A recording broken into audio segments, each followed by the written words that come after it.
ನನಗೆ ವಯಸ್ಸು 3 ಇದ್ದಾಗ ಜಾತ್ರೆಯಲ್ಲಿ ಮಿಸ್ ಆದವನು. ನಾನು ಸೂಸೈಡ್ಗೋಸ್ಕರ ಕಳ್ತಿದ್ದ ಸಾಯ. ಅಯ್ಯೋ ನನ್ನ ಬಾಡಿಯಲ್ಲಿ ತುಂಬ ರಾಡದವಮ್ಮ.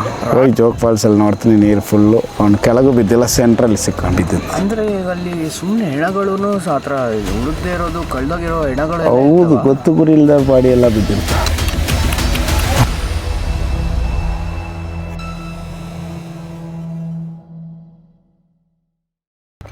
ಅಣ್ಣ, ನಿಮ್ಮ ಲೈಫ್ ಮೇಲೆ ನಂಗೆ ಫುಲ್ ಆಸಕ್ತಿ ಆಗ್ಬಿಟ್ಟಿದೆ. ಹೇಳಿ ನಿಮ್ಮ ಬಗ್ಗೆ.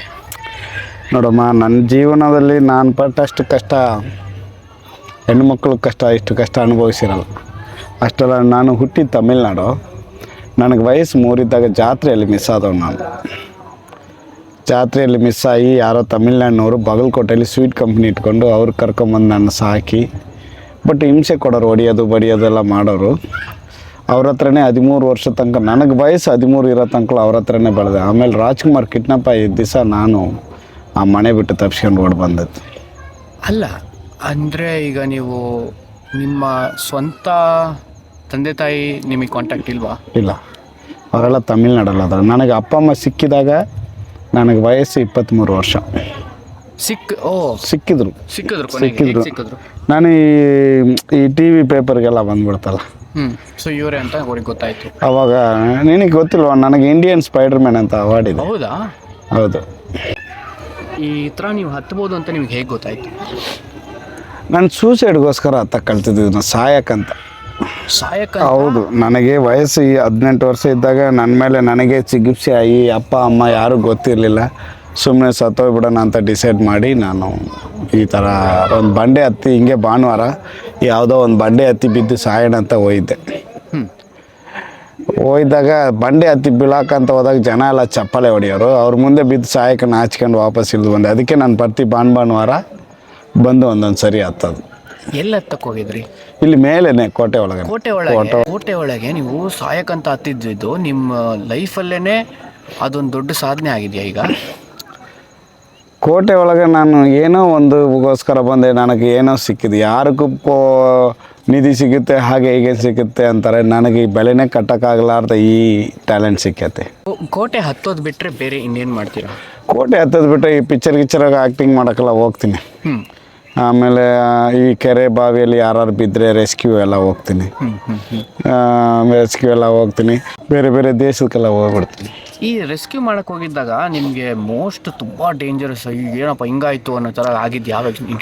ನನಗೆ ಇದೇನಪ್ಪ, ನಾನು ಬದುಕದೇ ಇಲ್ಲ ಅಂದ್ಕೊಂಡಿದ್ದೆ ಒಂದು ಸರಿ. ಎಲ್ಲರಿಗೂ ಗೊತ್ತಿರೋದು, ಇದನ್ನು ಪಿಕ್ಚರೇ ಮಾಡ್ಬೋದಾಯಿತು. ಆದರೆ ಯಾರೋ ಒಬ್ಬರು ಜೋಗ್ ಫಾಲ್ಸಲ್ಲಿ ಯಾರನ್ನೋ ಹೆಣ ತಾಯ್ಕೊಂಡು ಹತ್ಬೇಕಾದ್ರೆ ಸ್ಲಿಪ್ಪಾಗಿ ಬಿದ್ದುಬಿಟ್ಟಿತ್ತೆ. ಜೋಗ್ ಫಾಲ್ಸಲ್ಲಿ ಹೆಣ ಬಿದ್ದಿತ್ತು? ಯಾರೋ ಬಿದ್ದೋಯ್ದ್ರು.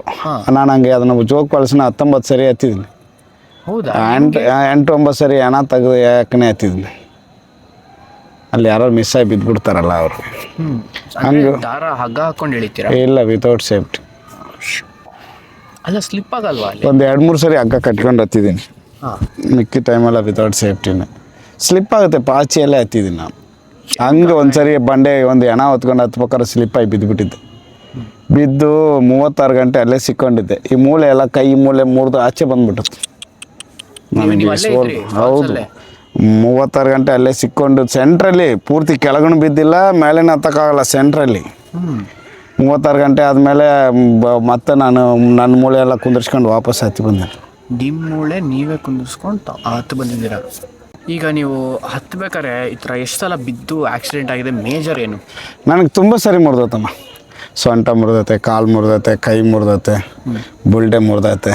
ಸೊ ಇದು ನಿಮಗೆ ಫ್ರ್ಯಾಕ್ಚರ್ ಎಲ್ಲ ಆಗಿದ್ದಾಗ ಮೇಜರ್ ನಿಮಗೆ ಇನ್ಸಿಡೆಂಟ್ ಮೇಜರ್? ಅಯ್ಯೋ, ನನ್ನ ಬಾಡಿಯಲ್ಲಿ ತುಂಬ ರಾಡ್ ಅದಾವಮ್ಮ. ರಾಡ್ಗಳಿದೆ? ಹೌದು, ಇದು ಕಾಲೆಲ್ಲ ರಾಡೆ ತುಂಬ ಇದ್ದಾವೆ. ಮನಸ್ಸು ಮುರ್ಕೊಂಡಿಲ್ಲ ಅಷ್ಟೇ, ಮೈ ಮುರ್ಕೊಂಡಿನಿ. ಮನಸ್ಸು ಮುರ್ಕೊಂಡಿಲ್ಲ. ಏನೋ ಒಂದು ಸಾಧನೆ ಮುನ್ನಕ್ಕೆ ಹೋಗ್ತಾ ಇದ್ದೀನಿ. ದೇವರು ಎಲ್ಲೇ ತನಕ ತೊಗೊಂಡು ಹೋಗೋಣ ನೋಡೋಣ.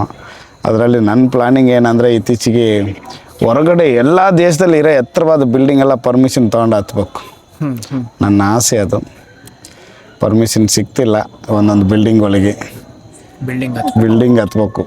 ಸೇಫ್ಟಿ ಹಾಕ್ಕೊಂಡೆ ಹತ್ತೀನಿ. ಪರ್ಮಿಷನ್ ಕೊಡ್ರಿ ಅಂದ್ರೆ ಕೊಡ್ತಿಲ್ಲ ಯಾರು. ನನಗೆ ವಿತೌಟ್ ಸೇಫ್ಟಿ ಹತ್ತೋದು ವರ್ಲ್ಡಲ್ಲಿ Ripley's believe it or not ಅಂತ ಒಂದು ರೆಕಾರ್ಡ್, ವರ್ಲ್ಡ್ ರೆಕಾರ್ಡ್ ಅದರಲ್ಲೆಲ್ಲ ಬಂದಿದೆ.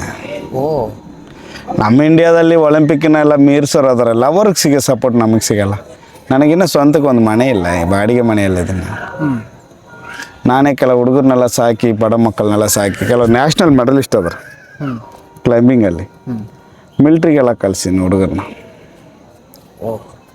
ಮಿಲ್ಟ್ರಿಗೆಲ್ಲ ಕಳ್ಸೀನಿ. ಕೆಲ ಹೆಣ್ಣು ಹುಡುಗರ ಮದುವೆ ಎಲ್ಲ ಮಾಡೀನಿ, 2-3 ಬಡ ಮಕ್ಕಳು ನಾನೇ ಎಲ್ಲ ಇದು ಮಾಡ್ಕೊಂಡು. ಈಗ ಇಲ್ಲಿ ಆಗಲೇ ಹುಡುಗರು ಹತ್ತದ ಅವೆಲ್ಲ ನಾನು ಸಾಕಿರೋ ಹುಡುಗರೇ. ಆಮೇಲೆ ಆಗಲೇ ಒಬ್ಬನು ಹುಸೇನ್ ಅಂತ ಸಿಕ್ಕಿನ, ಅವನು ನ್ಯಾಷನಲ್ ಪ್ಲೇಯರು. ನಾನೇ ಮದುವೆ ಮಾಡಿ, ಈಗ ಮದುವೆ ಆದಮೇಲೆ ಬಂಡೆ ಹತ್ತೋದು ಬೇಡ ಅಂತ ನಿಲ್ಸೀನಿ. ನೀವು ಇರೋದಿಲ್ಲ ಅಣ್ಣ? ನಾನು ಇರೋದು ಇಲ್ಲೇ ಬಾಡಿಗೆ ಮನೆಯೇ, ಒಂದು ಸಣ್ಣ ಮನೆ ಹೊಸ ಅದರಲ್ಲೇ ಅದು. ನಿಮ್ಮ ಮದುವೆ ಆಗಿದೆಯಾ? ಇನ್ನೂ ಇಲ್ಲ, ಈ ತಿಂಗಳು ಆಗೋಣ ಅಂತ ಇದೀನಿ. ಓ, ಅಂದರೆ ನಿಮ್ಮ ಗೋಡೆ ಹತ್ತೋ ಸ್ಕಿಲ್ಸ್ ನೋಡಿ ಯಾರಾದರೂ ಬಿದ್ದಿದ್ದಾರೆ? ಇಲ್ಲ ಆ ಥರ ಒಂದು ಏನಿಲ್ಲ. ನನಗೆ ಒಂದು ಸರಿ ಎಂಗೇಜ್ಮೆಂಟ್ ಆಯಿತು ಈ ಜೋಗ್ ಫಾಲ್ಸಲ್ಲಿ ಬಿದ್ದಾಗ, ಸೊಂಟೆಲ್ಲ ಏಟು ಬಿದ್ದಾಗ ಅದು ಕ್ಯಾನ್ಸಲ್ ಆಯಿತು. 2019 ಶ್ರೀದೇವಿ ಸತ್ತು ದಿವಸ ನಾನು ಬಿದ್ದಿದ್ದಲ್ಲಿ.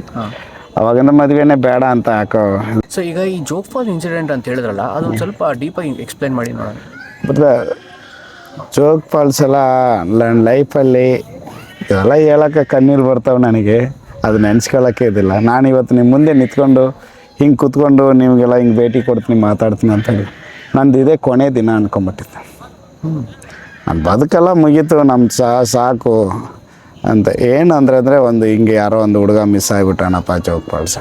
ಹೌದಾ, ಸರಿ ಬರ್ತೀನಿ ಅಂತ ಹೋದೆ ನಾನು. ಕಾಲ್ ಬಂತು. ಹೌದು, ಇಲ್ಲಿಂದ ಬಾಡಿಗೆ ಕಾರ್ ತೊಗೊಂಡು ಹೋದೆ ನಾನು. ಹೋಗಿ ಜೋಗ್ ಫಾಲ್ಸಲ್ಲಿ ನೋಡ್ತೀನಿ, ನೀರು ಫುಲ್ಲು. ಅವ್ನು ಕೆಳಗೂ ಬಿದ್ದಿಲ್ಲ, ಸೆಂಟ್ರಲ್ಲಿ ಸಿಕ್ಕೊಂಡು ಬದುಕಿದ್ದ. ಇಲ್ಲ, ಸತ್ತ. ಕೆಳಗಿಂದ ಹತ್ತಿದ್ರು 300 ಅಡಿ ಹತ್ಬೇಕು, ಮೇಲಿಂದ ಇಳಿದ್ರು 300 ಅಡಿ 600 ಅಡಿ ಇಳಿಬೇಕು. ಅವ್ನು ಇಲ್ಲಿಂದ ಬಿದ್ದ ಅಂತಾರೆ, ನನಗೆ ಅಲ್ಲಿ ಎಲ್ಲರೂ ಸಿಕ್ಕೊಂಡಿರ್ತಾನ ಅಂತ ಮೇಲಿಂದ ಒಂದು 300-400 ಅಡಿ ಇಳಿದು ಹುಡುಕ್ತಾ ಇದೀನಿ ಅಲ್ಲಿ ಕೆಲವು ಜಾಗದಲ್ಲಿ. ಅಂದರೆ ಈಗ ಫಾಲ್ಸ್ ಅಂದರೆ ಅದು ಫಾಲ್ಸ್ ಹತ್ರನೂ ಈ ಥರ ಕುತ್ಕೊಳ್ಳೋಕ್ಕೆ ಆದಷ್ಟು ಎಲ್ಲ ಜಾಗ ಇರುತ್ತಾ ಬ್ರದರ್? ಅದು ಬಂದು ನಾವು ಹೆಂಗೆ ಅಂದ್ಕೊಂಡಿವಿ ಅಂದರೆ ಜೋಗ್ ಫಾಲ್ಸ್ ಅಂದಡಿಗೆ ಪೂರ್ತಿ ಅದು ಹಿಂಗೆ ಹಿಂಗಿದೆ. ಇಲ್ಲೆಲ್ಲ ಸಂಧಿ ಬಂದಿ ಎಲ್ಲ ಇದೆ, ನೀರು ಮಾತ್ರ ಮುಂದೆ ಬರುತ್ತೆ. ಓ, ಇವು ನೀ ಬಿದ್ದಾನೆ ಬೈಕಿಗೆ ಲೆಟ್ರ್ ಗಿಟ್ರ್ ಎಲ್ಲ ಬರ್ದು ಬಿದ್ದಿರೋದು ಯಾರು ನೋಡಿರೋದು ಗೊತ್ತು? ಬರ್ದಿದ್ದಾರೆ, ಯಾರು ನೋಡಿಲ್ಲ. ಅವ್ನು ಬಿದ್ದಿರೋದನ್ನ ಬೈಕ್ ಇದೆ, ಬಟ್ಟೆ ಬರಲ್ಲ, ಅದು ಲೆಟ್ರ್ ಬರೆದಿಟ್ಟಾನೆ, ನಾನು ಸಾಯ್ತಾ ಸೂಸೈಡ್ ಮಾಡ್ಕೊತಾ ಇದೀನಿ, ನನ್ನ ಹುಡುಕ್ಬೇಡಿ ಅಂತ. ಅಷ್ಟಕ್ಕೆ ಅವು ಇಲ್ಲೇ ಬಿದ್ದಿರ್ಬೋದು, ಅವ್ನು ಏನಾರ ತಗೊಂಡು ಕೊಡು ಅಂದ್ಬಿಟ್ರು ಅವ್ರ ಅಪ್ಪ ಅಮ್ಮ. ಅವನು ಎಲ್ಲಿ ಬಿದ್ದಾನೋ ಏನೋ, ಎಲ್ಲಿ ಬಿದ್ದಾನೋ ಏನೋ ಅಂದ್ಕೊಂಡು ನಾನು ಒಂದು ಜೋಗ್ ಫಾಲ್ಸಲ್ಲಿ ಆಲ್ರೆಡಿ ಒಂದು ದಿವಸ ಪೂರ್ತಿ ಹುಡುಕಿ, ತಿರ್ಗೋ ದಿವಸ ಕೆಳಗಿಂದ ಹತ್ತಕ್ಕೋಯ್ತು. ಕೆಳಗಿಂದ ಹತ್ತಿ ಒಂದು ಸೆಂಟ್ರಲ್ಲಿ ಸಿಕ್ಕೊಂಡಿರ್ಬೋದು ಅಂತ ಕೆಳಗಿಂದ 300 ಅಡಿ ಹತ್ತಿ ಹುಡ್ಕಕ್ಕೆ ಹೋಗಿ ಅಲ್ಲೇ ಸುಸ್ತಾಗ್ಬಿಟ್ಟಿದ್ದೆ ನಾನು. ಅದು ಕೆಳಗಿಂದ 350 ಅಡಿ ಹತ್ತಿ ನಾನು ಅಲ್ಲಿ ಬಂದು ಮೇಲೆ ಬಂದು ನೋಡ್ತೀನಿ, ಏನಾನಿಲ್ಲ. ನಾನು ಹುಡ್ಕಕ್ಕೆ ಹೋಗಿದ್ದೆ ಯಾವುದೋ, ಅಲ್ಲಿ ಸಿಕ್ಕಿದ್ದೆ ಯಾವುದೋ. ಹೌದಾ? ಹೌದು, ಅಲ್ಲಿ ಏನಾನೇ ಬೇರೆ ಬಿದ್ದಿತ್ತು. ಅಂದರೆ ಅಲ್ಲಿ ಸುಮ್ಮನೆ ಹೆಣಗಳು ಆ ಥರ ಹುಡುಗದೇ ಇರೋದು, ಕಳ್ದೋಗಿರೋ ಹೆಣಗಳು. ಹೌದು, ಗೊತ್ತು ಗುರಿ ಇಲ್ದವ್ರ ಬಾಡಿ ಎಲ್ಲ ಬಿದ್ದಿರ್ತಾವೆ. ಹಾಗೆಲ್ಲ ಒಳಕ್ಕೆ ಹೋಗಿ ಒಂದೆಲ್ಲ ಬಟ್ಟೆ ಬರೆಯಲ್ಲಿ ಮೂಳೆನೇ ಅದಾವಲ್ಲಿ, ಮೂಳೆಗಳೆಲ್ಲ ಬಿದ್ದಾವೆ.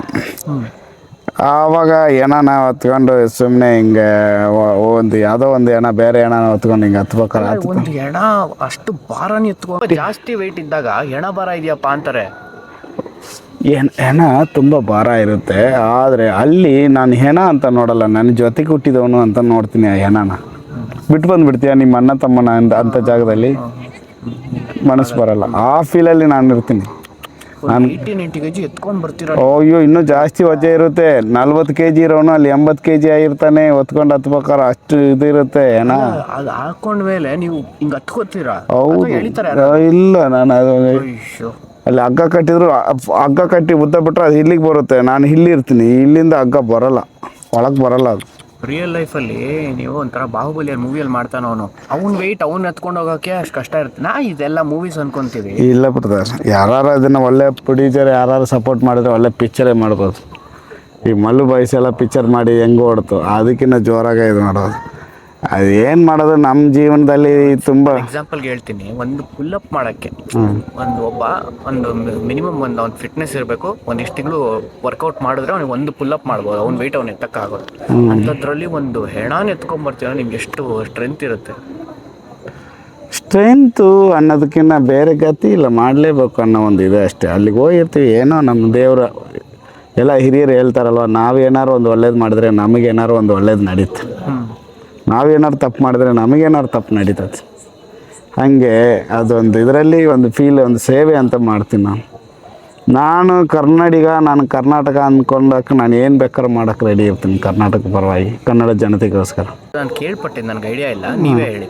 ನಿಮಗೆ ನೀವು ತಮಿಳ ಮಾತಾಡೋದು? ಇಲ್ಲ, ಕನ್ನಡ ಮಾತಾಡಿ. ಬಟ್ ನೀವು ತಮಿಳ್ ಸ್ಲ್ಯಾಂಗ್ ಇದೆ ಅನ್ನೋ ಥರ ಮಾತುಗಳೇನಾದರೂ ಬರುತ್ತಾ ನಿಮಗೆ? ಆ ಥರದ್ದು ಎಲ್ಲೋ ಕೇಳ್ಪಟ್ಟಿದ್ದ ಹತ್ರ.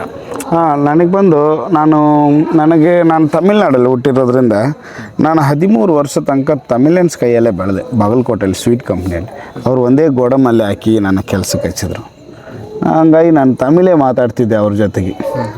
ಆಮೇಲೆ ನಾನು ಉತ್ತರ ಕರ್ನಾಟಕ ಭಾಷೆ ಸ್ವಲ್ಪ ಕನ್ನಡ ಚೆನ್ನಾಗಿ ಬರೋದು, ನನಗೆ ಆ ಕಡೆ ಭಾಷೆ ಚಲೋ ಬರುತ್ತೆ, ಈ ಕಡೆ ಸ್ವಲ್ಪ ಹೇಳಿತು.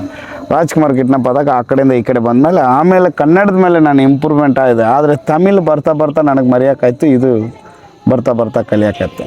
ಕೊನೆಗೆ ವೀಕ್ಷಕರಿಗಾಗಲಿ ಅಥವಾ ನೀವು ಒಂದು ಸಮಾಜಕ್ಕೆ, ಜನಕ್ಕೆ ಏನೋ ಒಂದು ಹೇಳ್ಬೇಕಂದ್ರೆ ಏನು ಹೇಳೋಕ್ಕೆ ಇಷ್ಟಪಡ್ತೀರಿ? ನಾನು ನಮ್ಮ ಕರ್ನಾಟಕ ಜನತೆಗೆ ನಾನು ಕೇಳ್ಕೊಳ್ಳೋದೆಂದೆ, ನಮ್ಮಂಥ ಸ್ಪೋರ್ಟ್ಸ್ ಮ್ಯಾನ್ಗಳಿಗೆ ಸಪೋರ್ಟ್ ಮಾಡಿ. ನಮ್ಮ ದೇಶದಲ್ಲಿ ಒಲಿಂಪಿಕ್ನೆಲ್ಲ ಹೊಡೆಯೋರು ಭಾಳ ಜನ ಇದ್ದಾರೆ, ಸಪೋರ್ಟ್ ಕಮ್ಮಿ ಇದೆ. ನಾವೆಲ್ಲ ಒಳ್ಳೆ ಟ್ಯಾಲೆಂಟ್ ಇದೆ. ನಮಗೆ ಮೇಯ್ನ್ ಇಂಪಾರ್ಟೆಂಟ್ ಫೈನಾನ್ಸ್ ಪ್ರಾಬ್ಲಮ್ ತುಂಬ ಇದೆ. ನಾನು ಬಂಡೆ ಹತ್ತಕ್ಕೆ ಹಾಕೊಳ್ಳೋ ಒಂದು ಜೊತೆ ಶೂ 15,000, 10,000, 10,000 ಮೇಲೇ. ಆದರೆ ಅದು ಒಂದು ತಿಂಗಳು ಬರ್ಬೋದು ಅಷ್ಟೇ. ಅದು ಅಷ್ಟು ಬೇಗ? ಹೌದು. ನಾವು ಹಿಂಗೆಲ್ಲ ಈಗ ಬಂಡೆ ಹತ್ತಿದ್ರೆ ಬೇಗ ತೂತು ಬಿದ್ದುಬಿಡುತ್ತೆ, ಹಿಂಗೆಲ್ಲ. ಬಟ್ ಇಲ್ಲಿ ಬಂದು ನನಗೇನೋ ಟೂರಿಸ್ಟ್ಗಳು ಸ್ವಲ್ಪ ಸಪೋರ್ಟ್ ಮಾಡ್ತಾರೆ, ನಾನು ಇವತ್ತು ಈ ಮಟ್ಟಕ್ಕೆ ಬಂದೀನಿ. ಸ್ಪೋರ್ಟ್ಸ್ ಮ್ಯಾನ್ಗಳು ಸಪೋರ್ಟ್ ಮಾಡಿ, ಎಂಕರೇಜ್ ಮಾಡಿ ನಮ್ಮ ಸರ್ಕಾರಗಳು ಗುರುತಿಸ್ಬೇಕು. ಒಂದು ಮನೆ ಕೊಡಲ್ಲ, ನಾನು ಈಗ ತಿಂಗಳಿಗೆ ಒಂದು 7-8 ಸಾವಿರ ಮನೆ ಬಾಡಿಗೆನೇ ಕಟ್ಟಬೇಕು, ಊಟ ತಿಂಡಿ ಅಂತ. ಕಷ್ಟದಲ್ಲಿ ಅದೀವಿ, ಅದಕ್ಕೆ ಇದು ಮಾಡ್ತಾಯಿದ್ದೀನಿ. ಆದರೂ ನೋಡೋಣ, ದೇವರು ನಮಗೆ ಯಾವ ರೀತಿ ಹೆಂಗೆ ತೊಗೊಂಡೋಗೋಣ. ಜನಗಳು ಏನೋ ನಮ್ಮ ಕನ್ನಡದ ಜನತೆ ನನ್ನ ಕೈ ಬಿಟ್ಟಿಲ್ಲ, ಅದು ಒಂದು ಖುಷಿ ಬರ್ತದೆ. ಅಣ್ಣ, ನಿಮ್ಗೆ ಮೀಟ್ ಮಾಡಿ ಸಖತ್ ಖುಷಿ ಆಯಿತು. Thank you brother. ಏನಕ್ಕೆ ಬರ್ತಾ ಇದ್ದೀನಿ, ಎಲ್ಲಿ ಹೊಡ್ತೀವಿ ಅಂತಲೇ ಗೊತ್ತಿರಲಿಲ್ಲ. ಆ್ಯಕ್ಚುಲಿ ನಾನು ಕುಣಿಗಲ್ ಕ್ರಾಸ್ ಲೆಫ್ಟ್ ತೊಗೊಂಡು ಚಿಕ್ಕಮಂಗ್ಳೂರು ಸೈಡ್ ಹೋಗ್ಬೇಕಿತ್ತು. ಮಿಸ್ ಆಗಿ ಫ್ಲೈಓವರ್ ಈ ಕಡೆ ಹತ್ಬಿಟ್ಟು ಚಿತ್ರದುರ್ಗದ ಕಡೆ ಬಂದೆ.